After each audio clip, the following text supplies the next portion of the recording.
Dear students, मैं रवि वर्मा आप सभी का एराइज एडुकेयर में स्वागत करता हूं। अब तक हम लोगों ने 7 लेक्चर्स मॉडर्न हिस्ट्री में कर लिए हैं। ये सभी लेक्चर्स आपकी 71वीं बीपीएससी प्रारंभिक परीक्षा की नींव तैयार करेगी। अभी भी आप अभी जो कोर्सेज चल रहे हैं उसके लिए तुरंत जुड़े और अपनी तैयारी को और सुदृढ़ करें। अभी हम लोग मॉडर्न हिस्ट्री में एक नए अध्याय की शुरुआत करने जा रहे हैं। अब तक हम लोगों ने 2 अध्याय किया है। पहले अध्याय के अंतर्गत जहां पर मॉडर्न हिस्ट्री कैसे समझा जाए, मॉडर्न हिस्ट्री को समझने के लिए क्या-क्या स्रोत हैं, उसकी चर्चा की गई थी। दूसरे अध्याय के अंतर्गत हम लोगों ने यह जानने का प्रयास किया कि आधुनिक भारत में यूरोपीय कैसे भारत पहुंचे, किस क्रम में पहुंचे और किस तरह से वे भारत में अपने आप को स्थापित करने का प्रयास करते हैं और अंततः सभी यूरोपियों में ब्रिटिश सबसे आगे कैसे निकल जाते हैं। अब जो हमारा अगला अध्याय है उसका शीर्षक है ब्रिटिश विजय के समय का भारत। अब मूलतः मैंने यह शीर्षक इसीलिए लिया क्योंकि जब हम आधुनिक भारत को पढ़ेंगे तो उसमें जितने भी यूरोपीय हैं उनमें से सबसे महत्वपूर्ण ब्रिटिश के ही रहे। तो ब्रिटिश किस प्रकार से भारत को अपने कब्जे में लेते हैं, भारत में वो कौन सी परिस्थितियां थीं जिसकी वजह से ब्रिटिशर्स यहाँ पर अपने आप को कंपनी से ज़्यादा, व्यापारिक उद्देश्य से ज़्यादा प्रशासनिक पकड़ को लेकर अपनी स्थिति मजबूत कर पाते हैं।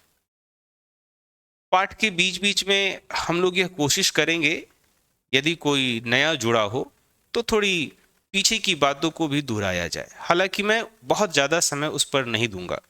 मैं रिक्वेस्ट करूंगा कि जो अभी नए नए जुड़े हैं वो पीछे के वीडियोस को जाकर देखें और अभ्यास करें।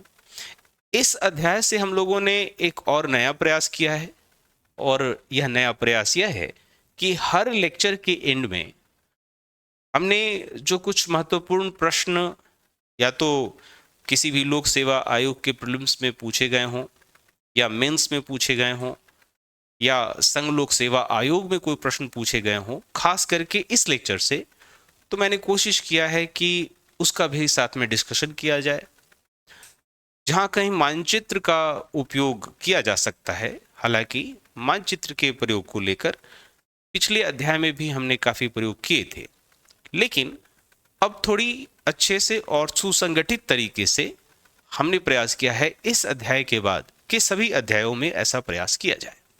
तो आप बड़ा ध्यानपूर्वक सभी लेक्चर की बातों को सुनेंगे क्योंकि इस लेक्चर पर बेस्ड आपको कुछ प्रश्न भी हम लोग एंड में देखेंगे इस डिस्कशन के अंत में। तो ब्रिटिश विजय के समय का भारत, 18वीं सदी का भारत। अगर 18वीं सदी के भारत को हम डिफाइन करना चाहते हैं, सबसे पहले मैं एकदम से छोटा सा बिंदु आपके सामने रख दूं कि 18वीं सदी का मतलब क्या है। तो 18वीं सदी का मतलब है 1700 ईस्वी से 1800 ईस्वी के बीच, और ये वही टाइमलाइन है। इसके पहले तो आपने देखा कि कैसे ब्रिटिशर्स अपने समकक्ष के जो यूरोपीय हैं उनसे कैसे वो निपटते हैं और उन्हें कैसे परास्त करके अपने आप को मजबूत करते हैं। अंतिम जो 1760 में आपने देखा कि जो वाडीवांस की लड़ाई हुई, और फिर वाडीवांस की लड़ाई के बाद, यानी जो ब्रिटिश और फ्रेंच के बीच में हुई थी, इस वाडीवांस की लड़ाई के बाद अंग्रेज जो थे वो अपने आप को स्थापित करने में सक्षम हो पाए और अन्य यूरोपियों को पीछे छोड़ दिया। लेकिन जो भारतीय परिप्रेक्ष्य है, अब तक उस पर मैंने बहुत ज्यादा प्रकाश नहीं डाला है। भारतीय परिप्रेक्ष्य में मैंने थोड़ी बहुत बात हैदराबाद और कर्नाटक को लेकर कही, क्योंकि जो यूरोपीय ताकतें आपस में उलझ रही थीं उनमें वे भारतीय किरदार महत्वपूर्ण थे, चाहे वो कर्नाटक की तरफ से थे, चाहे वो हैदराबाद की तरफ से थे, और एक दो और नाम मैंने भारतीयों का लिया था, अधिकतर दक्षिण भारत से संबंधित था। लेकिन इस अध्याय के अंतर्गत मैं यह कोशिश करूंगा कि जो भारत का उस समय केंद्रीय शक्ति था, central power of the India, Mughal, उनकी स्थिति कैसी थी। तो अगर 18वीं सदी का भारत जो मुख्य रूप से कहा जा सकता है, मुख्य रूप से जो केंद्रीय शक्ति है मुगल, उनका डिक्लाइनेशन हो रहा है। हालांकि मैंने एकदम से पहले अध्याय में आपको यह समझाया था कि जब हम मॉडर्न हिस्ट्री को पढ़ते हैं तो यह बहुत स्पष्ट डिवीजन नहीं होता, एकदम स्पष्ट वर्गीकरण नहीं होता कि किस कालखंड से किस कालखंड तक आप मॉडर्न हिस्ट्री को पढ़ें। यानी कि कितनी दफ़ा आप यूरोपियों के आगमन से मॉडर्न हिस्ट्री की शुरुआत मानते हैं और कितनी दफ़ा आप बैटल ऑफ प्लासी से मॉडर्न हिस्ट्री की शुरुआत मानते हैं। तो दोनों एक ऐसी स्थिति बनती है कि मर्ज होते हैं। अगर मैं मुगलों के अंत को समझाना चाहूँ तो मध्यकाल के इतिहास पे मैंने इस पे थोड़ी चर्चा करनी है जब हम लोग मध्यकाल के भारत का इतिहास समझने का प्रयास करेंगे। संक्षिप्त रूप में यदि मैं आपको यहाँ बता दूं कि मुगल का जो पहला फेज था वो 1526 से शुरुआत हो जाता है और 1526 से 1707 ईस्वी के बीच इनका पहला फेज होता है। हालांकि इस फेज में भी शेरशाह सूरी सूरवंश की स्थापना करते हैं और एक भारत के बहुत बड़े भूभाग पर, ये मानचित्र से हम लोग समझेंगे कि भारत के बहुत बड़े भूभाग पर ये अपनी साम्राज्य को स्थापित करते हैं। लेकिन फिर भी कहा जा सकता है कि 1526 से 1707 के बीच में मुगल काफी मजबूत थे और इस दौरान इनके क्षेत्र का विस्तार सर्वश्रेष्ठ रहा। और 1707 में औरंगजेब का देहांत होता है, 3 मार्च 1707 औरंगजेब का देहांत होता है। और औरंगजेब के देहांत के बाद मुगलों की स्थिति दिन पर दिन बद से बदतर होती चली जाती है। एक एक करके वो अपने क्षेत्र को खोते चले जाते हैं। कारण क्या है स्पष्ट रूप से वो भी हम लोग समझेंगे। और वह जो टाइमलाइन रहता है वह 1707 से 1857 रहता है। यानी कि जो मुगल के बाद 1707 से 1857 के बीच मुगल उपस्थित जरूर रहते हैं, लेकिन उस समय मुगलों की स्थिति दिन प्रतिदिन गिरती चली जाती है। हर शासक के साथ, हर जो अगला शासक आता है उसके साथ मुगल अपने आप को कमजोर ही पाते हैं। अब ये किन वजहों से हैं उसकी भी चर्चा हम लोग करेंगे। तो मध्यकाल में हम लोगों को जानना चाहिए कि मुगल क्या है। ये जो टॉपिक है मैं मध्यकाल के इतिहास के लिए छोड़ देता हूँ। थोड़ी बहुत बात इसमें भी मैं चर्चा यहाँ करूँगा, लेकिन पूर्ण बात को समझाना यहाँ थोड़ा कठिन होगा, अन्यथा ये पूरा जो चैप्टर है जिस उद्देश्य के साथ मैं पढ़ा रहा हूँ वो थोड़ा डिरेल हो जाएगा। तो पहला तो सेगमेंट ये होता है 18वीं सदी की भारत को कि ये मुगलों का अंत होना शुरू हो जाता है, या मुगल जो हैं वो दिन प्रतिदिन कमजोर हो रहे हैं, पतन हो रहा है उनका। फिर दूसरा, इसकी वजह से, मुगलों के पतन की वजह से क्षेत्रीय शक्तियों का उदय हो रहा है।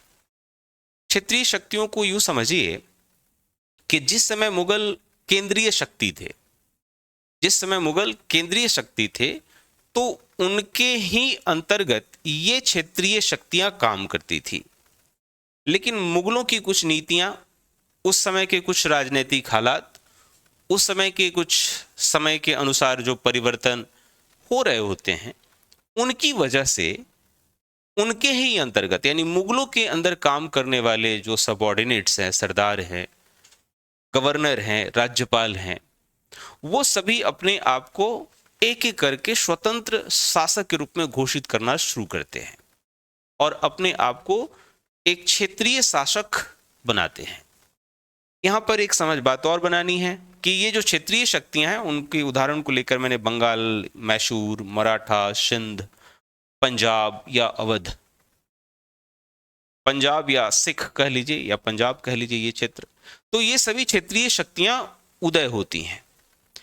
अब आपको मेंस के आंसर राइटिंग को लेकर थोड़ा सा मैं यहाँ पर हिंट्स दे दूं, जो थोड़ी एक समझ विकसित होनी चाहिए। ये सिर्फ सूचना है, लेकिन इसका एनालिसिस क्या है। एक तरफ जो मुगल का अंत हुआ तो एक ऑर्गेनाइज्ड, एक सुसंगठित सत्ता वो कमजोर हो गई या धीरे धीरे खत्म हो गई। मुगल सुसंगठित थे क्योंकि कई वर्षों से उन्होंने लगातार एक्सपेंशन किया, अलग अलग नीतियों से देश को बनाकर रखा, अपने साम्राज्य को विस्तृत किया। लेकिन जब क्षेत्रीय शक्तियों का उदय हुआ तो तुलनात्मक रूप से ये उतने सुसंगठित नहीं थे, अर्थात बंगाल, मैसूर, मराठा, सिंध, पंजाब और अवध के जो अब नए शासक बन रहे थे उनमें संगठन का अभाव था, या कहा जा सकता है कि ये अभी संगठन बनाने के क्रम में थे। यानी कि 18वीं सदी का जो भारत था वो एक ट्रांजिशन पीरियड में था, एक बदलाव को देख रहा था, एक बदलाव को देख रहा था, बदलाव को देख रहा था। अब ऐसे सिचुएशन में जो यूरोपीय मौजूद थे, जो इन क्षेत्रीय शक्तियों की तुलना में सामूहिक रूप से नहीं, ये सभी सामूहिक रूप से कभी एक दूसरे के साथ नहीं थे, लेकिन इनके खिलाफ जो ताकतें मौजूद थीं, चाहे वो फ्रेंच हों या फिर ब्रिटिशर्स हों, वो तुलनात्मक रूप से ज्यादा संगठित थे। उनकी जो साइंस एंड टेक्नोलॉजी थी, उनके पास जो आर्म और वीपन्स थे, उनकी जो प्लानिंग थी, नियोजन क्षमता थी, वो इन क्षेत्रीय शक्तियों की तुलना में ज्यादा बेहतर थी। यानी कि सिर्फ बंगाल, सिर्फ मैसूर, सिर्फ मराठा, सिंध, पंजाब और अवध अकेले अकेले किसी भी यूरोपियों का कुछ भी बिगाड़ नहीं सकते थे, और ऐसा हुआ भी। तो जब हम 18वीं सदी के भारत का परिचय प्राप्त कर पा रहे हैं तो उसमें दो लक्षण दिखाई दे रहे हैं। पहला तो मुगलों का अंत हो रहा है और दूसरा क्षेत्रीय शक्तियों का उदय हो रहा है। अब ये जो बात मैंने बताई कि मुगल का अंत कैसे हुआ, इस चीज को समझने के लिए हमने यहां पर एक मानचित्र लिया है। मैं उम्मीद करता हूं कि आप मानचित्र अच्छे से समझ पा रहे होंगे, दूर से आप स्पष्ट रूप से देख पा रहे होंगे। ये मानचित्र अलग अलग टाइम पीरियड में, यानी कि जो मुगल एम्पायर्स यहाँ पर 1526 टू 1707 तक का जो टाइम लाइन है उसको दर्शाता है। साथ ही साथ जो मुगल शुरू से कैसे आगे बढ़े उसके बारे में भी दर्शाता है। अलग अलग रंग से इसे दर्शाया गया है। जैसे सबसे पहला जो है, extent of Mughal empire in 1530। ये जो एरिया है, हालांकि बहुत ज़्यादा लाइन खींचने से फिर आप में थोड़ी असहजता आ जाएगी, लेकिन फिर भी मैं प्रयास करूंगा। ये पहला फेज है, फर्स्ट फेज, और फिर उसके बाद से इसी क्षेत्र को शेरशाह सूरी लेता है। ये 1600 यहाँ पर जो एक और लाइन दिया गया, एक्सपेंशन ऑफ मुगल एम्पायर, फिर एक लाइन यहाँ पे दिया गया है जो हरे रंग से दर्शाया गया है, जो सूरी एम्पायर को है। ये सेकेंड फेज में है, जो हरे रंग से दर्शाया गया है यहाँ पर सेकेंड फेज में इंडिया है, यानी कि भारत का जो उत्तरी हिस्सा है, जिसमें एक शेरशाह सूरी जिनका शासन का केंद्र बिहार का सासाराम रहता है। अगर बिहार की कोई परीक्षा हो तो शेरशाह सूरी से तो प्रश्न पूछते ही पूछते हैं।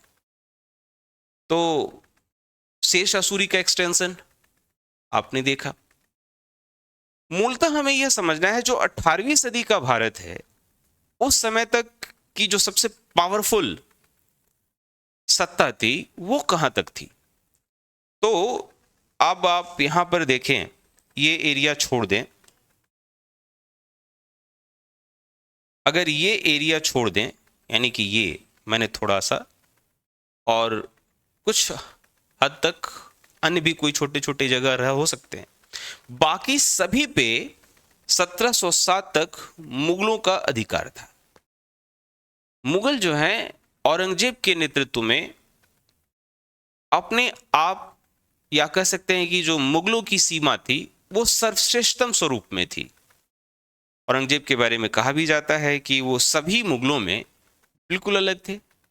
उनकी जो महत्वाकांक्षा थी वो बहुत ज्यादा थी। एक ऐसा मुगल जो लगभग अपनी जीवन की 27 वर्ष एक सैन्य कैंप में गुजारे हों, ये अपने आप में बहुत बड़ा आंकड़ा है।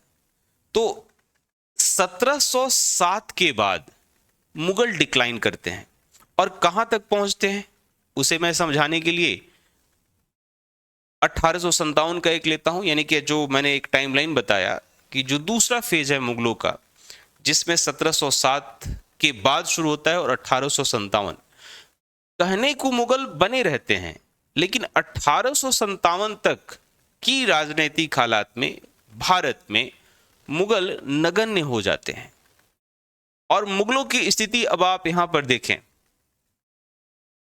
यह जो चारों तरफ भारत में आप लाल रंग से विस्तार देख रहे हैं, ये ब्रिटिश ईस्ट इंडिया कंपनी को दर्शाता है। और इसमें जो गहरे लाल रंग हैं वो वैसे हैं जिसपे ब्रिटिश ईस्ट इंडिया कंपनी प्रत्यक्ष रूप से है, और जो हल्के लाल रंग हैं वो यह दर्शाता है कि वो ब्रिटिश ईस्ट इंडिया कंपनी के समर्थन से हैं। और ये जो हरे रंग से आप क्षेत्र देख पा रहे हैं वो ब्रिटिश ईस्ट इंडिया कंपनी के क्षेत्र थे जहां पर सिपाही विद्रोह देखने को मिला। और मुगलों में जो अंतिम मुगल मौजूद थे वो सिर्फ दिल्ली में स्थित थे, और दिल्ली में उनकी मौजूदगी थी, लेकिन वह मौजूदगी काफी कमजोर मौजूदगी थी। यानी मैं आपसे यह कह रहा हूं कि 1707 के बाद धीरे धीरे मुगल की स्थिति कमजोर होती चली जाती है। 1857 तक आते आते मुगल इस स्थिति में पहुंच जाते हैं कि वह ब्रिटिशर्स के रहमो करम पर जीते हैं। यह कैसे?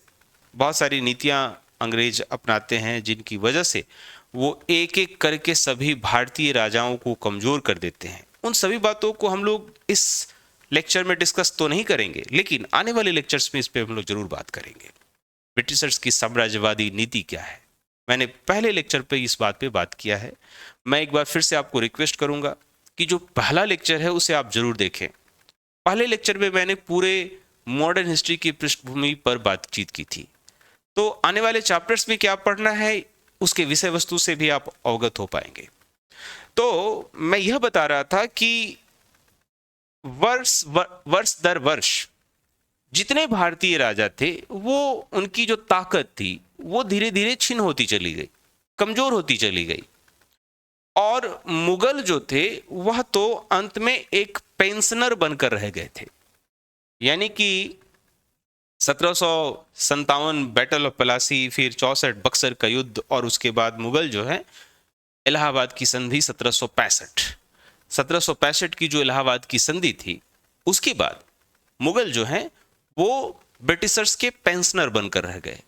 और उसके बाद के जो बहुत सारे मुगल, 1765 के बाद के जो मुगल शासक बने वो मुगलों के अंग्रेजों के रहमो करम पर ही बनते थे। यानी अंग्रेज डिसाइड करते थे कि कौन सा व्यक्ति मुगल शासक बनेगा।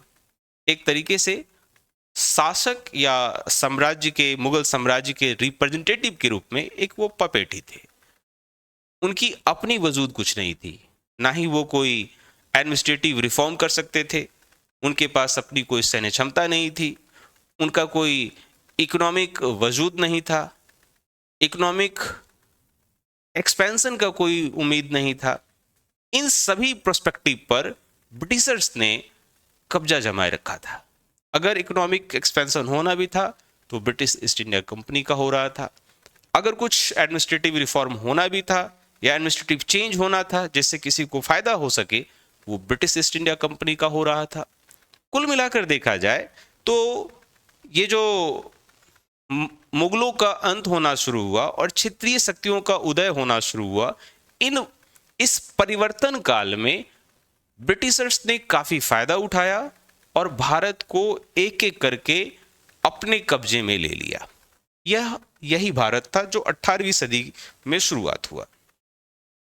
अगर हम समझने का प्रयास करें, कितनी दफा यहां से प्रश्न और भी पूछ दिए जाते हैं, तो कुछ ये कालक्रम है अलग अलग शासकों का, जहां 1530 1526 पहले मुगल, यहां पर 1526 आप देख पा रहे हैं, 1526 यहां पहले मुगल, 1526 और फिर हुमायूं 1530 से 40 एक फेज के लिए और फिर 55 से 56 एक साल के लिए। इंटरेस्टिंग है, एक साल के लिए सेकेंड फेज में आते हैं और उनका देहांत किसी किसी पुस्तक में लिखता है कि वो पुस्तकालय की सीढ़ियों से गिरकर मर गए, या किसी पुस्तक में लिखता है कि वो मस्जिद से प्रार्थना करके लौट रहे थे और वहां उनका सीढ़ी से गिरकर देहांत हो गया। और फिर बहुत सारी बातें, यहाँ से भी प्रश्न कितनी दफ़ा पूछा जा चुका है, इतिहासकार कमेंट करते हैं कि वो एक ऐसा शासक जो घूमते घूमते ही उसका दिन बीता और वो फिर वैसे ही मर गया। तो ये हुमायूं, फिर उसके बाद से real founder of Mughal empire Akbar, फिर जहांगीर, और उसके बाद से शाहजहां, एक कार्यकारी रूप में वर्ष भर के लिए शहरयार का नाम आता है, उसके बाद से शाहजहां, मुल्क और फिर औरंगजेब। यही वो टाइम था, यानी कि 1526 से अगर 1707 का टाइमलाइन देखा जाए तो यह वह टाइमलाइन था जिसमें मात्र कोई 6 शासक हैं जो महत्वपूर्ण रूप से शासक बनते हैं। मैं शहरयार का नाम बहुत ज्यादा महत्वपूर्ण रूप से नहीं लेता हूं, ठीक है। यहां पर हाँ 6 शासक हैं, यहाँ 2 3 4 5 और 6, और उसके बाद थोड़े थोड़े काल के लिए ये सभी शासक बनते हैं। जैसे 1707 से 12, 12 से 13, वर्ष भर के लिए सिर्फ 13 से 19, इस तरीके का 19 में ही 2 नाम 3 नाम मूलतः, ठीक है।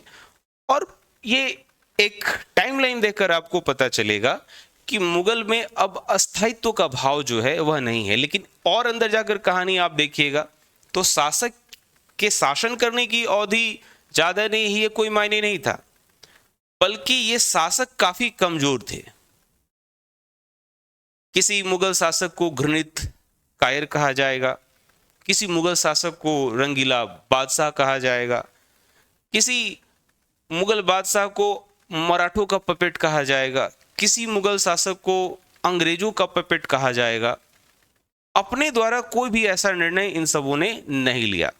मूलतः जो सबसे अंतिम शासक हम बहादुर शाह जफर को पढ़ते हैं, तो अगर कोई पूछे कि बहादुर शाह जफर ने ऐसा क्या किया, आपको मैं बताऊं कि बहादुर शाह जफर इनका उपनाम है, जिसकी नाम से ये कविताएं लिखते थे। उर्दू भाषा, पर्शियन भाषा के जानकार थे।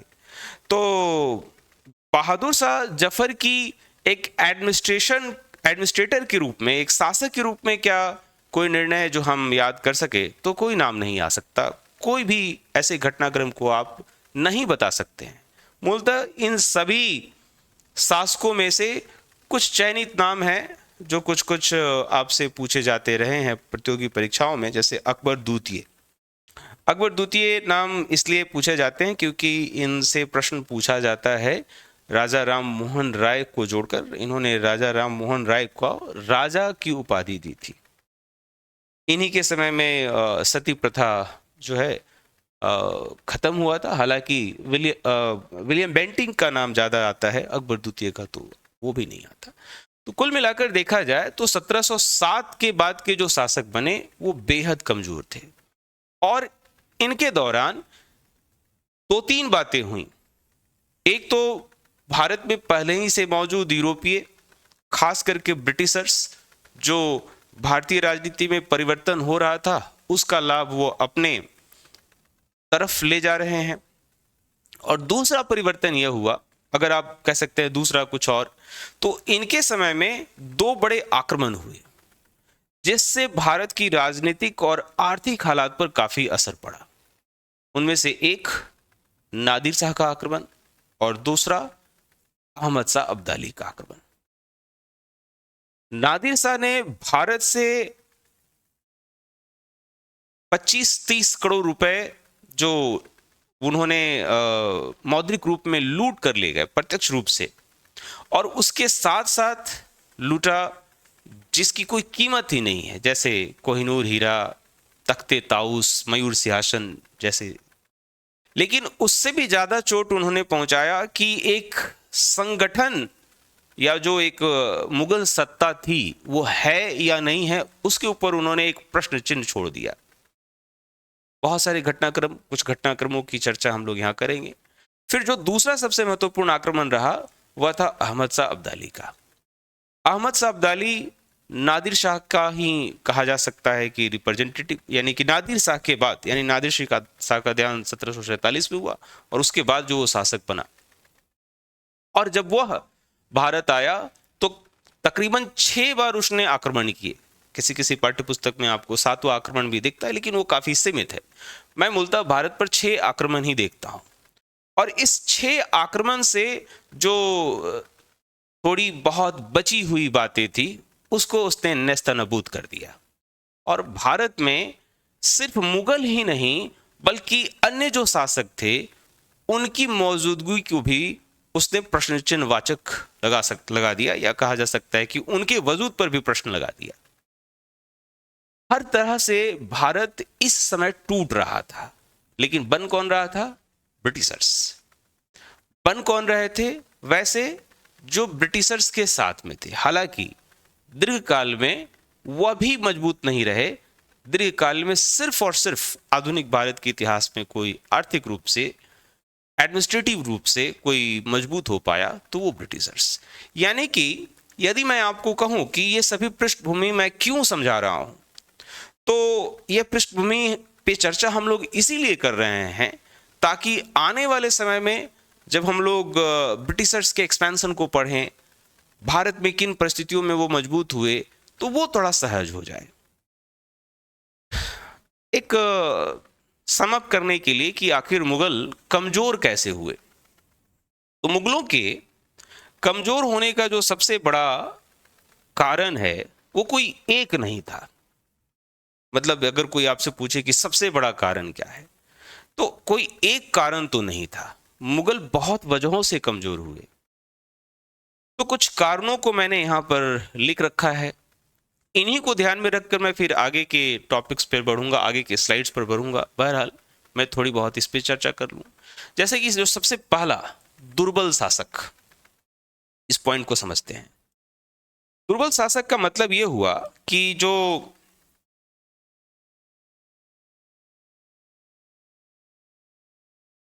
दुर्बल शासक का मतलब यह हुआ कि जो 1707 के बाद मुगल शासक बने, 1707 ईस्वी के बाद, वे उतने बेहतर शासक नहीं हो सके। एक चीज और आपको समझना पड़ेगा, 1707 के पहले, तुरंत पहले औरंगजेब का नाम आप ले सकते हैं। औरंगजेब एक ऐसा व्यक्ति था जो युद्ध के मैदान में खुद मौजूद है।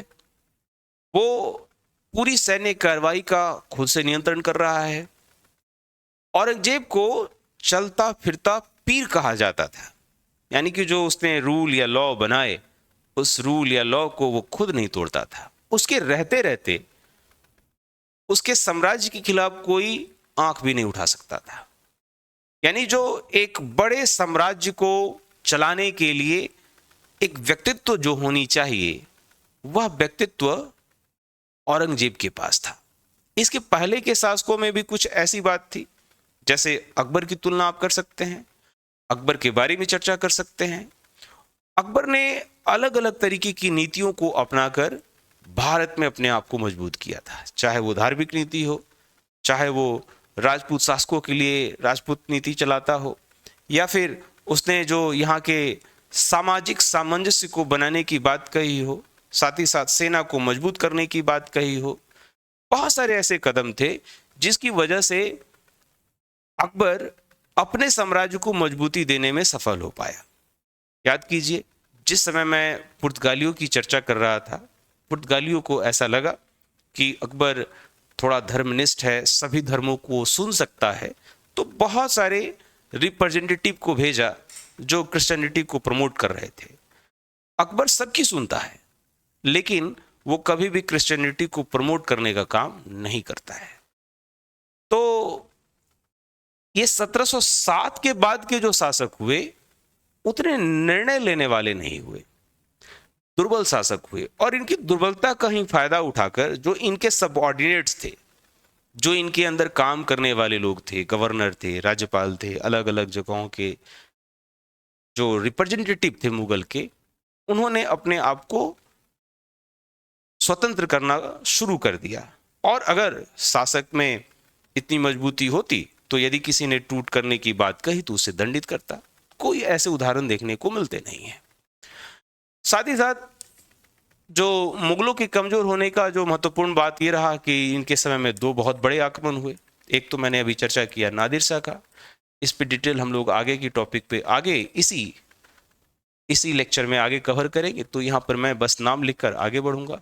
एक विदेशी आक्रमण में मैंने नाम रखा नादिर शाह का, और दूसरा नाम रखा अहमद शाह अब्दाली का, अहमद शाह अब्दाली। इस दो आक्रमण ने भारत की राजनीति को कमजोर कर दिया, सामाजिक रूप से तोड़ दिया। यहाँ के जो सैन्य व्यवस्था थी उस पर प्रश्न चिन्ह लगा दिया, साथ ही साथ एक मोरल हार भी दी, बहुत आर्थिक क्षति हुई, ये सभी बातें हुई। दरबार में गुटबाजी खूब हुआ। हालांकि गुटबाजी अकबर के समय भी था, गुटबाजी इतना ज्यादा कि अकबर जिन लोगों को उसने अपना मिनिस्टर बना रखा था, उन लोगों के खिलाफ अकबर का बेटा ही खड़ा हो रहा है।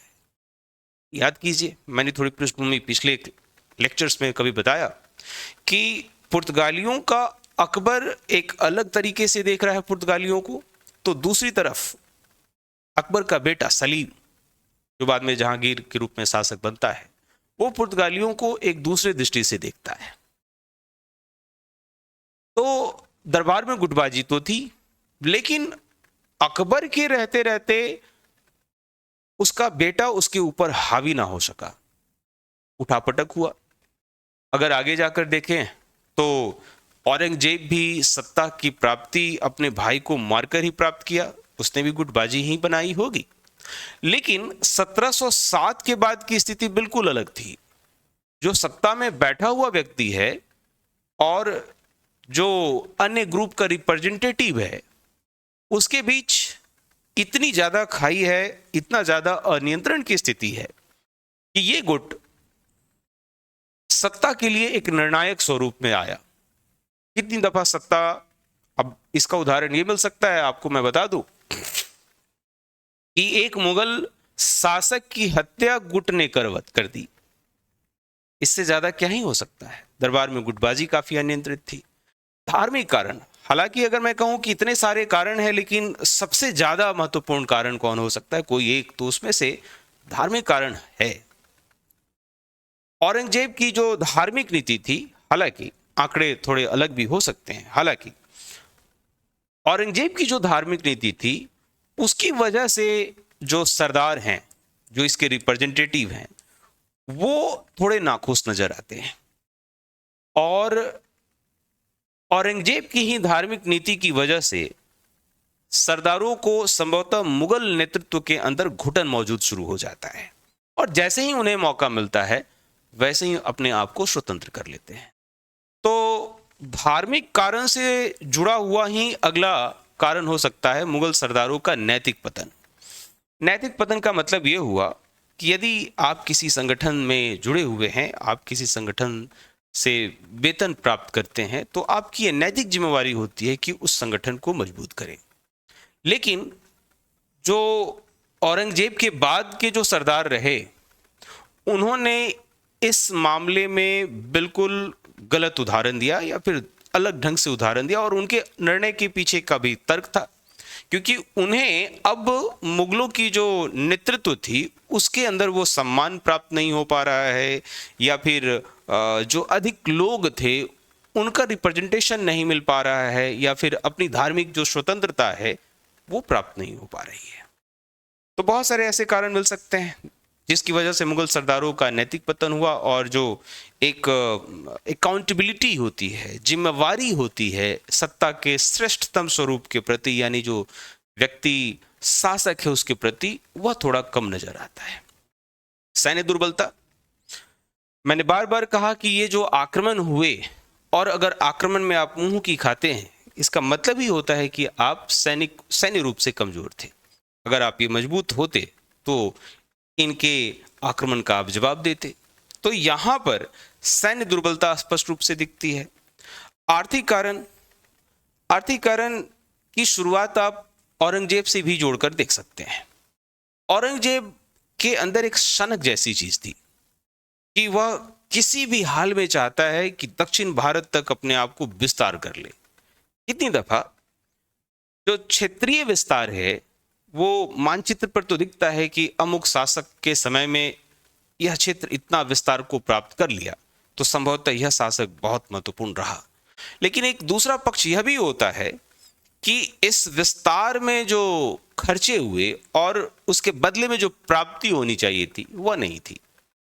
यानी कि औरंगजेब के समय में ही मुगलों की जो आर्थिक स्थिति थी वो डाउन होनी शुरू हो गई थी। लगातार लड़ाइयां और लड़ाइयों के पीछे जो खर्च, उससे जो खजाना था वो लगभग रिक्त होने के कगार पर था। जहां कुछ बेहतर होना चाहिए था आर्थिक दृष्टिकोण से, वो नहीं दिखाई दिया। और आने वाले समय में जो अन्य लुटेरे आए, नादिर शाह, मैं इन्हें लुटेरा ही समझता हूं, अहमद शाह अब्दाली मूलतः यह भी लुटेरे ही हैं, और इनके भारत आक्रमण के पीछे यहाँ पर आकर शासन करने जैसी मंशा तो थी ही नहीं, यहाँ से लूट कर ले जाना। तो बहुत सारे कारण रहे, उनमें से एक कारण आर्थिक कारण भी रहा। अगला है राष्ट्रीय एकता की भावना का पूर्णतः अभाव। बहुत मजबूत कारण है। जैसे मैंने कहा कि भारत में मुगलों के पतन के साथ क्षेत्रीय शक्तियों का विस्तार हुआ। मराठा, मैसूर या पंजाब का प्रक्षेत्र, ये अलग अलग जो प्रक्षेत्र हैं, सिंध का प्रक्षेत्र, तो यहाँ के जो शासक हुए उनके लिए देश का तात्पर्य या जो उनकी जो अकाउंटेबिलिटी थी, उनकी जो जिम्मेवारी थी, उनके अपने सीमित क्षेत्र में है, ऐसे भाव के साथ लोग ज्यादा रहते थे। और कितनी दफा तो ऐसा भी देखने को मिला कि एक ही कुछ दूरी के पर बसे हुए जो दो शासक हैं या फिर छोटे ही व्यक्ति, दो जमींदार हैं, वो उनमें विचारों का कोई घालमेल, विचारों में कोई तालमेल नजर नहीं आता है। जैसे 1857 की क्रांति के उदाहरण को समझने का प्रयास कीजिए तो बिहार से ये प्रश्न पूछा भी गया है बिहार लोक सेवा आयोग के प्रीलिम्स में। बिहार से आरा जगदीशपुर के जो जमींदार थे बाबू वीर कुंवर सिंह, वो अंग्रेजों के खिलाफ खड़े थे। तो वहीं अभी वर्तमान का छपरा, उस समय जो हथुआ नरेश थे, जो वहां के लोकल जमींदार थे, वो अंग्रेजों के साथ थे। वही कोई हाल झांसी की रानी या सिंधिया के साथ था। ये बात हम लोग थोड़ा और डिटेल्स में देखेंगे भी। तो सभी स्वतंत्र होने की वजह से, अपने आप को स्वतंत्र रूप से बनाए रखने की लालसा में सब एक दूसरे के अलग अलग रास्ते में थे। नतीजा यह होता है कि यहाँ पर विदेशी आक्रमण आता है और अपने आप को स्थापित करता है। एक बहुत बेहतर वाक्य है जो इतिहास की प्रवृत्ति को समझाता है कि इतिहास से हमने यही सीखा कि इतिहास से कुछ भी नहीं सीखा। आपको मैं बताऊं कि राष्ट्रीय एकता का अभाव सबसे पहले मौर्य वंश के पहले नंद वंश में भी देखने को मिलता है। उस समय जो 16 महाजनपद थे, उसमें जब यूनानी आक्रमण हुआ तो उस समय जो सबसे बड़ा एम्पायर था, साम्राज्य था, वो नंदों का था। और संभवतः उनकी मोरल रिस्पॉन्सिबिलिटी होनी चाहिए थी कि वो आगे बढ़कर जो अलेक्जेंडर या सिकंदर का आक्रमण हुआ था उसका प्रत्युत्तर देते, तो संभवतः उस समय के दृष्टिकोण से ज्यादा बेहतर रहता। लेकिन संजोग ऐसा कि उस समय कुछ ऐसे व्यक्ति रहे, चाणक्य रहे, जिन्होंने राष्ट्रीय एकता की भावना को समझा और उस विदेशी आक्रमण के खिलाफ कुछ टीम इकट्ठा किया और उसका प्रत्युत्तर दिया और नंद को रिप्लेस करके मौर्यों को स्थापित करवाया। लेकिन यहां पर ऐसा नहीं हुआ। यहां पर जो रिप्लेसमेंट हुआ वो काफी अलग रहा। इतिहास में यह घटनाक्रम में मुझे लगता है ये दूसरा है जो भारत के दृष्टिकोण से दिखाई देता है। अंतिम कारण यदि मैं देखूं तो है यूरोपीय शक्तियों का सुसंगठन। यूरोपीय शक्तियां कह लीजिए या फिर मैं अगर इसमें सिर्फ ब्रिटेन का नाम लूं तो भी काम बनेगा। ब्रिटिशर्स काफी सुसंगठित थे। इनकी इकोनॉमिक सेंस काफी बेहतर थी कि यदि हम युद्ध कर रहे हैं तो भी हमें फायदा होते रहना चाहिए। ऐसा ना हो कि हम सिर्फ युद्ध के परिणाम के बाद की बात सोचें। हमने फ्रेंच और ब्रिटिशर्स को जब पढ़ाया तो उन दोनों के बीच एक अंतर दर्शाने की बात कही थी, जिसमें मैंने ये बताया कि जिस समय फ्रेंच युद्ध लड़ रहे थे तो सिर्फ युद्ध ही लड़ रहे थे, लेकिन जब ब्रिटिशर्स युद्ध लड़ रहे थे तो ब्रिटिशर्स युद्ध भी लड़ रहे थे और अपनी इकोनॉमिक वेलबींग के लिए काम भी कर रहे थे। तो यूरोपीय शक्तियां जो थीं वो काफी सुसंगठित थीं। कुल मिला के ये सभी कारण हैं जिनकी वजहों से मुगल कमजोर हो गए और एक रिक्त स्थान बना जिसको ब्रिटिशर्स ने पूरा किया। अगर हम लोग जो हमने चर्चा की यानी कि 1707 से लेकर जो 1857 तक की जो कहानी है लैटर मुगल्स या परवर्ती मुगल या उत्तर मुगल, उनमें से कुछ चयनित उदाहरणों को देखें तो 18वीं सदी के भारत को समझने में थोड़ा और मदद मिल सकता है। अब जो सबसे पहला पॉइंट मैं लेता हूं वो औरंगजेब से ही लेता हूं। और ये इंफॉर्मेशन मैं आपके सामने क्यों रखता हूं, इसका सबसे महत्वपूर्ण बात तो यह है कि बहुत सारे जो वस्तुनिष्ठ प्रश्न होते हैं वो सीधे यहीं से पूछ दिए जाते हैं। तो आपके लिए काफ़ी सहायक है अगर आपने इसे डाउनलोड किया, PDF इसका पढ़ा और प्रश्न जो है वो प्रत्यक्ष रूप से आ ही गए, तब आपके लिए लाजवाब बात है। दूसरी चीज़ क्या होती है कि कुछ ऐसे प्रश्न होते हैं जो थोड़ी समझ पर आधारित होते हैं, तो बस इन सूचनाओं का प्रयोग करके मैं वह डिस्कशन तो करता ही करता हूं। अब इस डिस्कशन से आप किसी भी स्तर के जो प्रश्न पूछे जा सकते हैं, खास करके संघ लोक सेवा आयोग की हो या किसी अन्य लोक सेवा आयोग की, तब आप आसानी से सरलता से वहां भी सहज हो पाते हैं। तो पहला जो सूचना है 3 मार्च 1707 ईस्वी को औरंगजेब की मृत्यु अहमदनगर में प्राकृतिक कारणों से हुई। हालांकि कहा यह जाता है कि जो लगातार मराठों का संघर्ष था उस मराठों के साथ संघर्ष में ये घायल हो गए थे। साथ हुए संघर्ष में ये घायल हो गए थे और उसकी वजह से ये इनका देहांत हुआ। काफी एज्ड होकर मरे, कोई 80 प्लस एज रहा होगा जब इनका देहांत हुआ और उसे खुलाबाद में एक साधारण कब्र में दफनाया गया। आपको मैं बताऊं कि औरंगजेब की ये इच्छा थी कि जहां इसे दफनाया जाए वहां पे कोई मकबरा का निर्माण ना हो। कभी कभी तो ऐसे प्रश्न पूछ दिए जाते हैं कि अमुक शासक का मकबरा कहाँ है। इस तरीके के वन लाइनर प्रश्न अधिकतर जो दारोगा या फिर BSSC या फिर कोई स्टेट SSC की परीक्षा है या फिर SSC CGL जैसी परीक्षाओं में भी पूछ लिए जाते हैं। BPSC के प्रीलिम्स में भी पूछे जाते रहे हैं। तो इन सूचनाओं को भी आपको ध्यान में रखना चाहिए।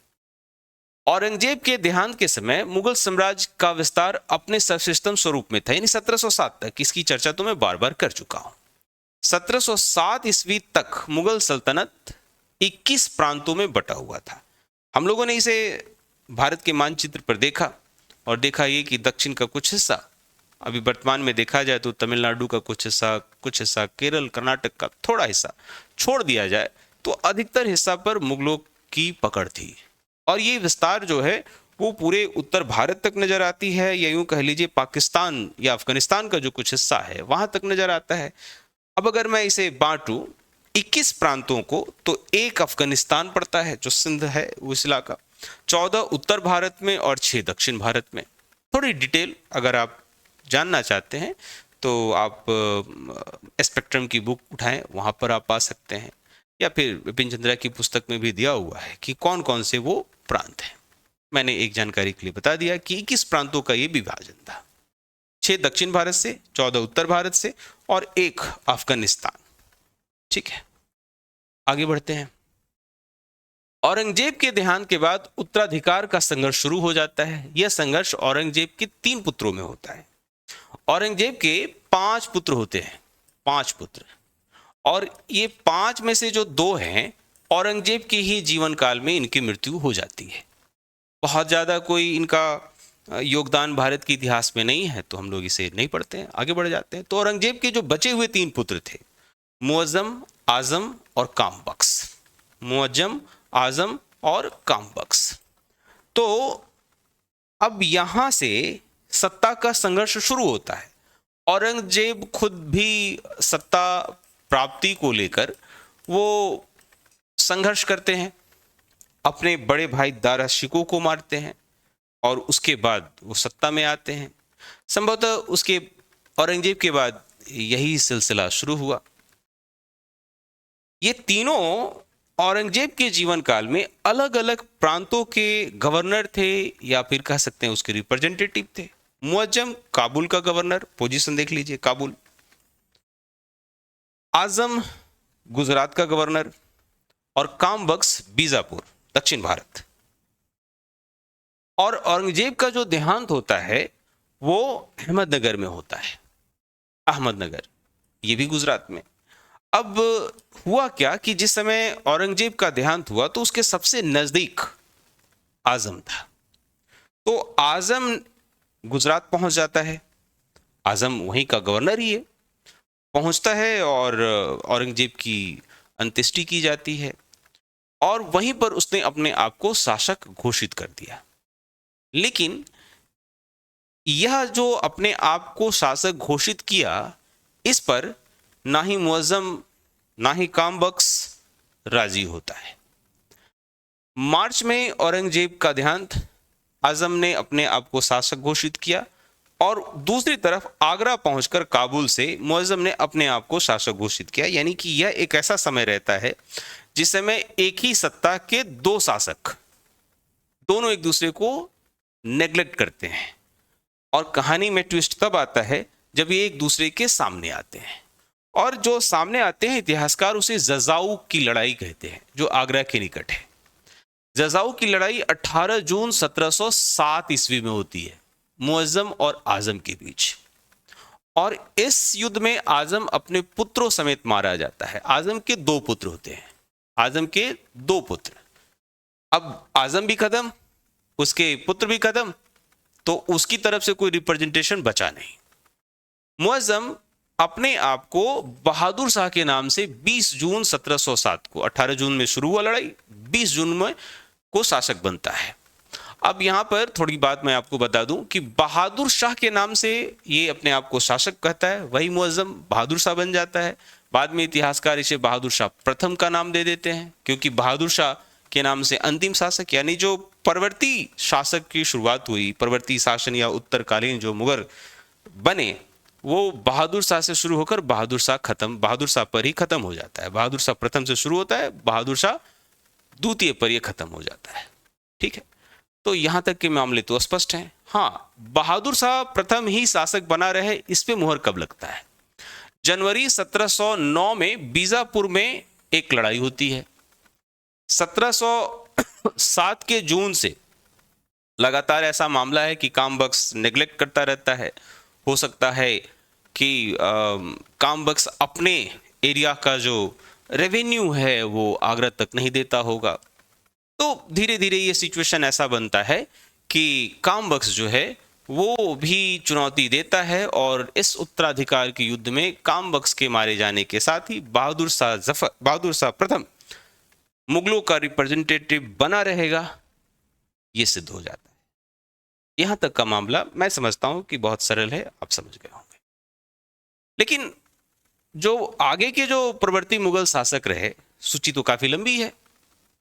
मध्यकाल में इसे हम लोग को ज्यादा बेहतर ढंग से समझने की जरूरत है, क्योंकि ये विषय वस्तु मध्यकाल में अधिकतर पुस्तकों में दर्शाया गया है। और इस अध्याय में हम लोग बस ये जानने का प्रयास कर रहे हैं कि जिस समय ब्रिटिशर्स यहाँ अपने आप को मजबूत कर रहे हैं, जिस समय ब्रिटिशर्स भारत को जीत रहे हैं, अलग अलग कालखंडों में अलग अलग जगहों को जब जीत रहे हैं, चाहे वो अपने आप को मैसूर में जीत रहे हों या फिर मराठों को कैसे वो दबा रहे हों या फिर अलग अलग, उस समय भारत में क्या चल रहा था? तो हम लोग कुछ चयनित प्रवर्ती मुगल शासक, कुछ चयनित की चर्चा कर लेते हैं, क्योंकि इनकी चर्चा के बिना हम 18वीं सदी के भारत को समझ भी नहीं सकते हैं। प्रवर्ती मुगल शासक में जो कुछ चयनित हैं, उनकी सहायता से हम लोग 18वीं सदी का भारत समझ रहे हैं। 18वीं सदी का भारत, 18वीं सदी का भारत कैसा है, इसे समझने का प्रयास कर रहे हैं। ठीक है, तो कुछ चयनित नाम ले लेते हैं। बहादुर शाह 1707 से 12 ईस्वी। बहादुर शाह ने मराठों के प्रति मैत्रीपूर्ण व्यवहार किया। आपको मैं बताऊं कि जिन मराठों को जवाब देने के क्रम में पूरा औरंगजेब का एक हिस्सा बीत गया जीवन का, मूलतः बहादुर शाह जिस समय औरंगजेब था उस समय में ही इसने एक सजेशन भी दिया था कि मराठों के साथ मैत्री कर लेनी चाहिए। लेकिन जिद एक चीज है जो औरंगजेब ने होल्ड किया, जीवन पर्यंत होल्ड किया, और मराठों के साथ मैत्रीपूर्ण व्यवहार करने को लेकर इसने जो औरंगजेब के समय में साहू जी महाराज जो थे, उनको जो कैद किया गया था, उनको आजाद कर दिया। साथ ही साथ औरंगजेब के समय में जो जजिया कर पुनः शुरू किया गया था, उसे बंद कर दिया। सिख नेता बंदा बहादुर के विरुद्ध एक अभियान में उसकी मृत्यु हो गई। अब जहां एक तरफ ये मराठों के साथ बेहतर संबंध में ये जा रहा था, तो दूसरी तरफ सिखों के साथ इसके संबंध अच्छे नहीं थे। और सिख नेता बंदा बहादुर, अब ये बंदा बहादुर कौन है, सिख के साथ मुगलों के संबंध कैसे थे? हम लोग जब क्षेत्रीय शक्तियों के विकास को पढ़ेंगे, वहां पर इसको थोड़ा स्पष्ट रूप से देखेंगे। सिख नेता बंदा बहादुर के विरुद्ध एक अभियान में इसकी मृत्यु हो गई। खफी खान ने उसे साहिब ए खबर कहा था। अब देखिएगा, ये जो प्रश्न है ना, ये कितनी दफा वन लाइनर में पूछ देगा, साहिब ए खबर कौन? करेक्ट। जहांदार शाह उसके बाद 12 से 13, जहांदार शाह को बादशाह बनवाने में शक्तिशाली अमीर जुल्फिकार खां का हाथ था। अब मैंने अभी कुछ देर पहले मैंने आपसे चर्चा किया कि गुटबाजी पे नियंत्रण नहीं था। जो लैटर मुगल्स थे, उनके समय में जो गुटबाजी हो रही थी वो इतनी अनियंत्रित थी कि किसी मुगल को वो मार भी सकते थे, किसी मुगल को वो शासक भी बना सकते थे, और ऐसा हुआ।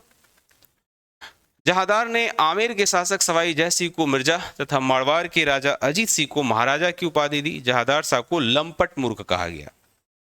लंपट मूर्ख क्योंकि इनकी जो शासन प्रणाली थी वो काफी अतार्किक थी। इतिहासकार कितनी दफा किसी किसी शासक के लिए ऐसे शब्द गढ़ते हैं, जैसे आप मध्यकाल में आप जाइएगा तो मोहम्मद बिन तुगलक के लिए कुछ ऐसे शब्द इस्तेमाल किए जाते हैं कि वो काफी ऐसे विवेकहीन निर्णय लेता है, या उनके निर्णय विवेकहीन साबित हो गए, आप ऐसा भी कह सकते हैं। खैर, हम लोग यहां पर लौटते हैं। फारूक शियर, फारूक शियर ही वो पहला व्यक्ति था, अगर आप रिकॉल कर पाए, कि इसने फ्री ट्रेड, यूरोपियों को मुक्त व्यापार की बात इसने दी थी। बस इसके बीमारी का इलाज ब्रिटिशर्स ने कर दिया। इसे कोई घाव या कुछ इस तरीके का बीमारी था, और ब्रिटिशर्स ने उसे ठीक कर दिया और फ्री ट्रेड पूरा दे दिया। बहरहाल 13 से 19 के बीच में इसकी शासन का समय है। फारूक शेर को सियासन सैयद बंधुओं के सहयोग से एक बार फिर से यहाँ पर गुटबंदी प्राप्त हुआ था। फारूक शेर ने निजामुल मुल्क को दक्कन की सूबेदारी दी थी। 1719 ईस्वी में सैयद बंधुओं ने षड्यंत्र कर इसकी हत्या करवा दी। जिसने बनाया उसी ने इसकी हत्या करवा दी। इसे घृणित कायर भी कहा गया, इसे घृणित कायर। अभी इसके पहले साहिब ए खबर, अभी घृणित कायर। और ये शब्दों को देखकर तो पता ही चलता ही होगा कि ये सभी कोई प्रमोटिव वर्ड्स तो है नहीं। ये किसी शासक के अच्छी पहलू को तो दर्शा नहीं रहे हैं, ये सभी शासक के नकारात्मक पहलू को दर्शा रहे, तो जैसे उनके अंदर का जो शासन क्रम होगा वो भी बहुत बेहतर नहीं होगा। आगे बढ़ते हैं। मोहम्मद शाह 19 से 48, हालांकि इनका टाइमलाइन ज्यादा है, लेकिन इस टाइमलाइन का इन्होंने कोई विशेष प्रयोग किया नहीं। इनके विलासी आचरण के कारण, विलासी लग्जरियस लाइफ के कारण इसे रंगीला कहा जाता था। मोहम्मद शाह का मूल नाम रोशन अख्तर था, और इसी के शासनकाल में नादिर शाह का आक्रमण हुआ। अहमद शाह अब्दाली का एक आक्रमण भी हुआ, और दुर्भाग्यपूर्ण तरीके से इसने जिस तरीके से सरेंडर किया, मोहम्मद शाह के समय जो आक्रमण हुए, और तो मोहम्मद शाह के समय में ही दो बड़े आक्रमण हुए, और इस दो बड़े आक्रमण से जो आर्थिक नुकसान हुआ होगा, सैन्य नुकसान हुआ होगा, यह तो हम लोग आंकड़ों के सहायता से समझ भी सकते हैं। लेकिन जो सबसे बड़ा नुकसान हुआ, वह नुकसान यह हुआ कि जो मुगलों की सेना थी, या मुगलों के प्रति जो लोगों का सोच था या भ्रम था, वो टूट गया। यानी कि मुगल अब शासक बनने योग्य नहीं है, क्योंकि नादिर शाह के सामने युद्ध करते हुए इनकी हार हुई। नादिर शाह ने इन्हें मजबूर कर दिया कि ये माफी तक मांगे। एक अहमद शाह अब्दाली के समय में जो आक्रमण हुआ, अहमद शाह अब्दाली ने इन्हें एक कहा जा सकता है कि बेहद शर्मनाक, कहा जा सकता है कि बेहद शर्मनाक संधि करने पर मजबूर कर दिया। अब कोई शासक हो और जो दूसरा व्यक्ति हो, उससे यह संधि यह स्वीकार ले कि आप मेरे एक अमुक शहर को लूट सकते हो, इससे ज्यादा क्या ही शर्मनाक बात हो सकती है। तो कुल मिलाकर मोहम्मद शाह और मोहम्मद शाह के समय में जो ये दो आक्रमण हुए, उनकी वजह से काफी परेशानी हुई। अहमद शाह 1748 से 54, इसकी अवधि में ही सूबेदार सफदर जंग इसका वजीर था। इसके समय में अब्दाली ने भारत पर सर्वाधिक आक्रमण की। मैंने आपको बताया कि अहमद शाह अब्दाली ने 6 बार आक्रमण किए थे, तो पहली आक्रमण जो है वो मोहम्मद शाह के समय में किया, लेकिन बाकी के जो आक्रमण इसी के समय में किया। शाह आलम द्वितीय 59 से 1806, बक्सर का युद्ध हारने के बाद अंग्रेजों ने इलाहाबाद की संधि की, और यहीं से हर प्रकार की जो आज़ादी है वो खत्म होती रही, क्योंकि 1765 की जो इलाहाबाद की संधि थी, उस संधि के तहत इन्होंने अंग्रेजों को बंगाल जैसे बेहतरीन जगह की जो टैक्स कलेक्शन करने की या फिर जो व्यापारिक छूट उन्होंने दे दी, और उसके बदले एक तय राशि इन्होंने लेना स्वीकार कर लिया। 1772 ईस्वी में मराठा सरदार महाजी सिंधिया ने शाह आलम को एक बार फिर दिल्ली के तख्त पर बैठाया शाह आलम को लेकर। ठीक है। 1803 में दिल्ली पर अंग्रेजों का नियंत्रण हो गया। 1806 ईस्वी में शाह आलम का पुत्र अकबर द्वितीय की उपाधि के साथ अंग्रेजों के संरक्षण में दिल्ली का बादशाह बना। ये बात आपको समझना पड़ेगा, मैंने परिचय में भी बताया कि जो ये शासक बन रहे थे कमजोर थे, ये तो बात थी ही। आने वाले समय में या तो ये मराठों, जैसे कि यहाँ पर महाजी सिंधिया का नाम आपने शाह आलम के साथ देखा, या फिर अंग्रेजों के पपेट बनकर रहना इन्होंने स्वीकार लिया। बहादुर शाह द्वितीय 1837 से 1862 तक ये शासक नहीं रहे, इनकी जीवन रही। 1857 तक कहने को तो ये शासक थे, और उसके बाद से इन्हें 1857 की क्रांति के परिणाम स्वरूप इन्हें पकड़ा गया और पकड़कर निष्कासित कर दिया गया भारत से बाहर, और अभी वर्तमान का जो म्यांमार है, रंगून, वहां पर इन्हें कैद कर लिया गया और वहीं पर जाकर इनका देहांत भी हो गया, और इनकी जो कब्र है, समाधि है, वहीं पर है। बहादुर शाह द्वितीय, यह अंतिम मुगल सम्राट तथा जफर के उपनाम से शायरी लिखता था। 1857 ईस्वी के संग्राम के बाद अंग्रेजों ने इसे रंगून निर्वासित कर दिया। अब हम लोग जो दो महत्वपूर्ण आक्रमण है, एक नादिर शाह का आक्रमण और दूसरा अहमद शाह अब्दाली का आक्रमण, उसे हम लोग अगले लेक्चर में करेंगे, और उससे स्पष्ट और हो जाएगा कि 18वीं सदी का भारत कैसा था, या जिस समय ब्रिटिश विजित हो रहे थे, ब्रिटिश लगातार जीत रहे थे, उस समय का भारत कैसा था। आज की लेक्चर में इतना ही तक रहने देते हैं। धन्यवाद।